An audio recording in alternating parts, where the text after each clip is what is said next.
mga leader na kilala sa puso. May mga leader na kilala sa position. Dito in Zambales, we have a leader that is well known for both. May puso and may position. Siya is a she. Let's all welcome her, Congresswoman, or I would say, Nanay Bing. Hi po. Good afternoon. Hello po, kamusta po kayo? Mabuti po. At thank you very much po sa inyong pagparito sa amin. Thank you very much, ma'am. So it's a big honor. Thank you for having us at your place. And you're so beautiful, ma'am. Thank you po. Kamusta yung work mo so far? Sa work so far, talaga pong nakakapagod. Very tiring kasi you have legislative work sa Manila 3 times a week, Monday to Wednesday. Tapos pag uwi mo dito, ang daming problema din ng constituents na you have to address. Okay. So yung bahay namin, kaya nga ganito, parang daming table, daming upuan. Walang pahinga. Nalalaman ng tao yun. If you're here, parang hindi ko alam kung paano na i-report. Puno na nga. Puno na kagad palagi. Oo. Kaya ganun talaga ang public servant, ma'am. Kailan nagsimulan nyo? Bilang public servant po? I started in politics 2013 as a mayor. Okay. So, Botolan Town. After 3 terms, I ran for Congress 2022. Ang Botolan po, dito rin sa amin ang pinatubo. Botolan, Zambales. so you were born in Zambales? Yes po. Dito sa Botolan? No, in Iba, the next town. Anong favorite mo? Iba or Botolan? Syempre magagalit mo sa akin ang taga Botolan pag sinabi ko. Good. Let's see. Maybe that's a check, no? Noong una po kayong nagsimula sa public service, anong yung pinaka-challenge na gusto niyo solve? Ang first challenge ko kasi, mahirap lang na bayan ang Botolan. We have 20% of our population, IPs sila. So, marami kaming bundok na isolated, walang school, walang high school, yung iba wala pang elementary. So, marami doon, cannot read, cannot write. Yes. Pangalawa, yung hirap. Kasi farm lots lang kami, agriculture, fishing, and farming mostly. Yung health services namin, problema. As a mother, yun yung focus ko kagad eh. Yung makapag-aral dapat yung bata. Tapos, malusog siya. Okay. So, yun yung dalawang in-address ko naman talaga. Maraming katutuban, maraming bata dito. Yes po. So, pinromote ko mama ang family planning. Talagang ginawa kong very active yung aming rural health units, mga kumadrona, mga doktor namin, nurses, umaakyat talaga sila doon sa aming mga IP areas. Kasi, minsan malulungkot ka, 15 years old, 2 ng anak. Diba? Parang, ilan ang magiging anak nito? By the time she reaches 30. So talagang pinromote ko ang family planning. So far, mukha namang naging medyo effective. Medyo hindi na ganun karami. Getting better. Yes po. Tapos yung sa education, in a span of 3 terms, lahat po ng barangay doon sa bundok namin, meron ng eskwelahan. Tapos 3 yata or 4 meron ng high school. So wala nang reason for them na sabihin, galing ako sa bundok, hindi ako nakapag-aral. During my term as mayor, inabutan ko kasi meron kaming community college sa Botolan, municipally funded. So during my term, in-improve ko yun. Naglagay ako ng mas maraming teachers, mas maraming rooms. Tapos ginawa kong free talaga sa lahat. Wow. Even in the state-run university dito sa Iba, lahat ng taga-Botolan na gusto mag-college, full scholarship. Wow. Kasi education talaga yung, I know na, yun ang key para umangat yung buhay ng katutubo. Yes, that's Yes. how you ensure the katutubo are also Yes, included part sa of the, development. yes. Diba? Kasi sila yung mas nangangailangan. And yung pagputok ng pinatubo, sila talaga yung naghirap, ma'am. Kasi before, ang lote nila, 1 hectare, 2 hectares. Tapos talagang natabunan lahat yun, ma'am.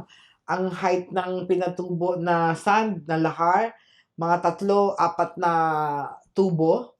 Imagine gaano kataas yun. So, na-resettle sila, bigla-bigla, 75 square meters yung bahay. From the 2 hectares, 3 hectares area, nandun sila ngayon sa 75 square meters. Imagine. So, yung hirap. So, yun ang in-address ko talaga na makabalik sila doon, naglagay ako ng mga eskwelahan.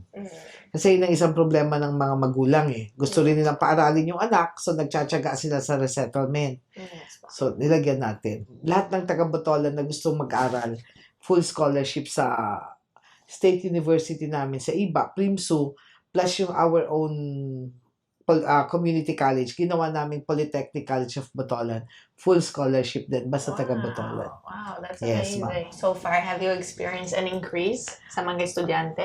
Ay, sa estudyante, ma'am, hindi na sila nahihiya. Kasi before, syempre, pag katutubo ka, medyo maaalangan ka. Pero sa nakikita nilang, ang dami nang nag-aaral. Bawat pamilya halos meron nang nakapag-aral.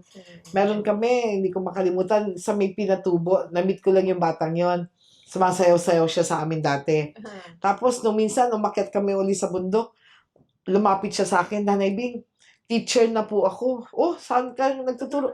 Dito, Nanay Bing, permanent teacher. Diba? Parang, sabi ko nga, binibiro ko siya. Oh, noon, kay kending-kending ka lang. Ngayon, madam ka na pala. Kasi, siya, LGBT. Kay kending-kending ka lang noon. Ngayon, madam ka na o sir ka pa. Ngayon.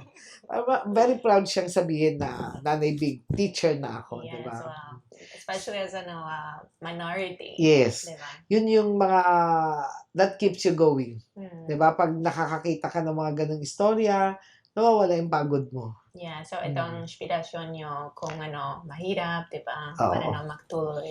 Mahirap talaga. Pero masaya eh. At the end of the day, pag uwi mo sa bahay mo, maalala mo yung naka-enkwentro mo. Nung during my term, nag-establish ako ng primary hospital. Kasi nga, marami kaming IPs. Talagang wala, sa bundok sila nanganganak eh. Yeah, malayo. They don't go down para manganak. Dahil isipin nila, wala man kaming pambayad. So, nag-open talaga ako ng hospital. Talagang, meron kami dating, rural health from Pinatubo na abandoned. Binuhay ko yung building na ginawa. Ginawa kong primary healthcare.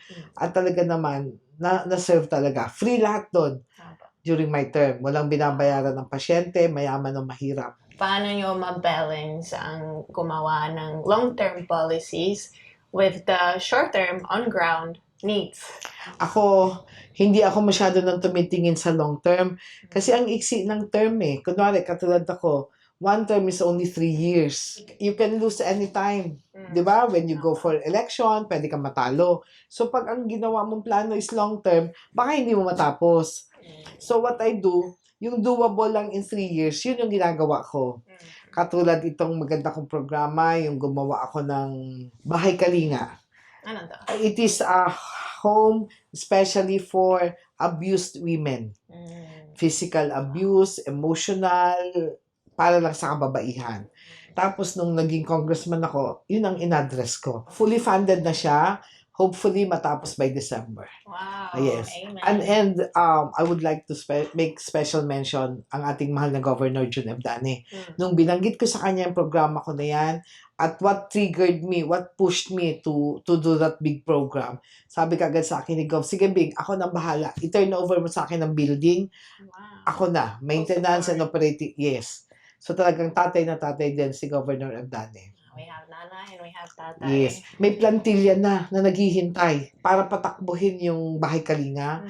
Meron na social worker, driver, yung nanay-nanayan, meron. Amazing. Yes. Hopefully, ma-open siya by December. Wow. First time yan, Mama, sa Zambales. Ang meron ho dito, NGO sa Subic, yung PREDA. So yun talaga. Nakita ko yung need na maglagay. Dito, Yes, in Iba.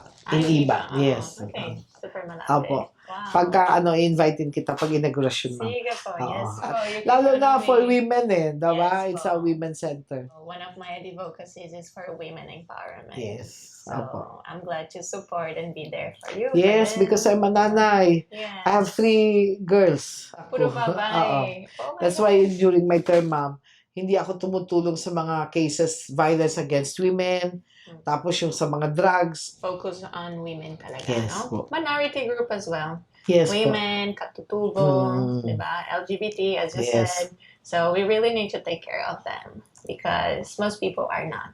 I think dito sa amin ngayon, hindi na sila masyadong na-isolate. Kasi nga, katulad po yung mga IPs namin, dami nakapag-aral na sa kanila eh. May makikita kang may nurse, mga teachers, napakadami, IT, may police. So, nagiging they belong na sa community. Yeah, they're very, matatalino sila. Yes, meron kaming bagong programa ngayon. Kasama namin ang Philippine Merchant Marine Academy at ang Department of Education. Magkakaroon kami dito sa Zambales ng Maritime Senior High School. So, lahat po ng gustong magmarino, papasok sa PMMA, doon sila mag-grade 11. Tapos hanggang grade 12. Ngayon, ma'am, ang estudyante ng PMMA ay 360 per batch. Wow. Ang dami na pong parents ngayon na nag-i-inquire kasi bubuksan na po namin ngayong school year. Mag-open na po siya sa June. Dito po sa Zambales National High School ang magiging venue. 60 students. Amazing. Sana, Yeah. diba? 16 and 120. Yes po, totoo yan. 100. Diba? Hanggang mamaya, umabot na sa 4th year, 60 times 4, we have 240 students. Diba, ma'am? And hindi lang yun, ma'am, yung employment opportunities, talagang nag-aagawan na yung mga manning agencies. Kung hindi naman, gusto nila pumasok sa larangan ng public service, magiging Coast Guard sila o kaya Philippine Navy. Diba? May trabaho ka agad. Sa marino, Yes may po. disiplina, may focus. Yun yung mga bagay na naaalala ko yung nagagawa ko. Di ba? Parang you have meaning in your life, yung ibang level yung fulfillment. Yes po. Kung may purpose, diba? Kung yung community sa una. Yes po. Kunwari, sa 10 tao, may mabago ka lang na buhay ng isa, kakaroon na ng ripple effect. Di ba? Mamaya, nakapagpaaral na din yung isa na yon. So, masarap sa pakiramdam. So many projects, diba? Ongoing. Yes po. Making, positive impact sa community. Making a difference. Apo. Yes. Kapag may, mahihirap ng decision sa politika, anong mga core values nyo that guide your decision making? Lagi kong sinasabi sa mga kausap ko, especially sa estudyante o yung mga magulang na nakakaranas ng difficulties, 4M, mangarap, magsikap, magdasal para magtagumpay. Di ba? Kasi yung iba sasabihin, anak, maghanap ka ng matandang, mayaman, madaling mamatay. Sure na yun. Pero ako yung 4M ko iba, di ba? Mangarap, magsikap, magdasal para magtagumpay. Laging kailangan may prayers. Safe, no? Yes po. I have a question kasi babae kayo. Not so many babae, di ba, sa politics. Anong pinaka-challenge nyo as a babae? And how do you overcome it? Actually, ma'am, kami sa Congress or kahit nung mayor ako, hindi ko na-feel yung discrimination dahil babae ako. Hindi na eh. Parang women are empowered now eh. Pinapakinggan at marami kang makikitang successful na babae sa politics eh, di ba? Importante is that you're respected. Yes. Diba? And honored. So, why nanay? Nung maliliit yung mga anak ko, tawag sa akin nanay. Kahit yung mga apo ko, nanay Bing ang pinatawag ko sa akin. Talaga? Nanay Bing. Lola. Hindi po. Nanay. The nanay that is building legacy. Kasi what you're doing is true legacy. Thank you po. Everyone will always remember you in a positive way, I'm sure. Thank you, ma'am. Yes. And talking about legacy, anong pangarap mo? Yung parang wala na sanang pamilya na hindi nakapag-aral. Yung parang bawat pamilya sana meron ng isang nakapag-aral para madamay na yung mga susunod niyang kapatid. Hindi nakapag-aral doon. You're building it na. Yes. Diba? Slowly. Pero mangyayari po yan. Kasi magandang programa ng pamahalaan eh. Diba? Mga public, mga state universities, free ang education. So, wala nang dahilan talaga para hindi mag-aral. And I see the schools here is always puno, ang mga bata, very masasaya. All the schools we visit, yung mga bata, very, Apo. Yes. engaging. Pagka nga ma'am, nagbe-blessing ako ng mga building, talagang iba yung pakiramdam mo. Sumisigaw sila. Talagang pinapakita nila na you're much appreciated. Oo, may dala lang akong lollipop. Masaya na sila. How do you plan the buildings and your programs kung merong bagyo? Usually, tinatiming din namin. Katulad po pag summer, panay po akong Serbisyo Day. Ito yung medical services namin. Binababa namin sa mga far-flung barangays kasi walang ulan. So, doon lang kami sa covered court. Nagbibigay kami ng medical services. May x-ray, 2D echo, ultrasound, may bunot, lahat. Meron din kaming legal services. Ngayon, pag tag-ulan, hindi namin magagawa yon kasi walang venue na sarado. So, rice subsidy naman mamang ginagawa ko. Yung nagbebenta ako ng bigas, 10 kilos, 200 pesos lang. Iniikot namin sa mga barangay. May time pa nga, ma'am, matouch ka talaga doon sa kwento. Yung BHW, nasa kanya yung stab. Ang kaso, sobrang lakas ng ulan. Hindi nakatawid yung mga may bahay.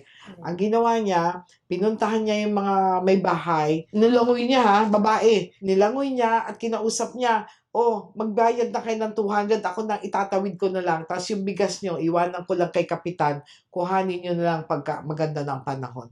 Diba? Wow. So yun yung makikita mong heroism. Yes. Magkano lang po ang sweldo ng BHW, ma'am? 500 a month. Dahil mahirap lang silang barangay. Kaya ma'am, nung nalaman ko yung kwento na yun, hinayad ko yung BHW, nandun ngayon sa office ko, sa Kalingang Nanay Bing office. True hero. Yes. No? That's what makes a public servant a true leader. Yes, yes. Diba? Like you po.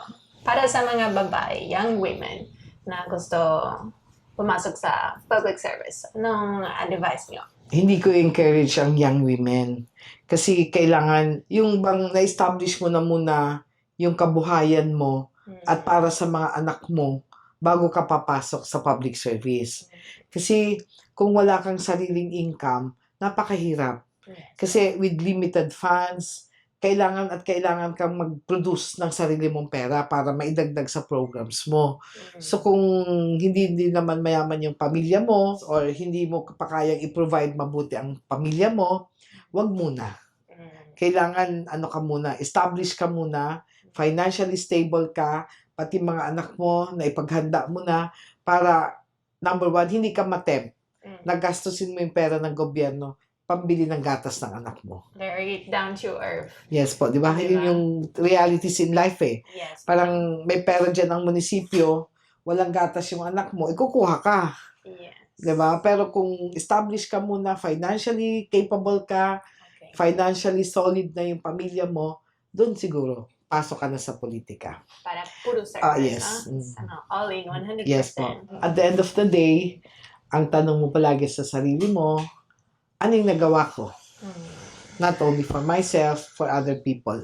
Parang dapat meron ka kahit isang man lang na nagawang maganda sa 24 hours na binibigay sa atin everyday, di po ba? Para wala kang regrets. Kung may nadaanan ka na pwede mong tulungan mo.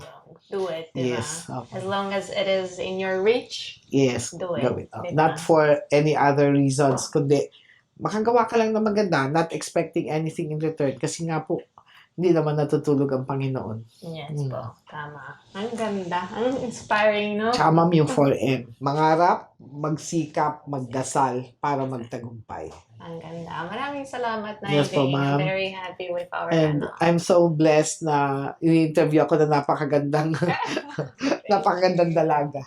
Sa dulo ng lahat, ang leadership ay hindi lang tukol sa position, kundi sa purpose, ang mission, ang puso. Ito ay ang focus. Tapos ang komunidad. Always first. Tunong-tunong tayo. Para, like this, meron po tayo isang mas masayang bukas.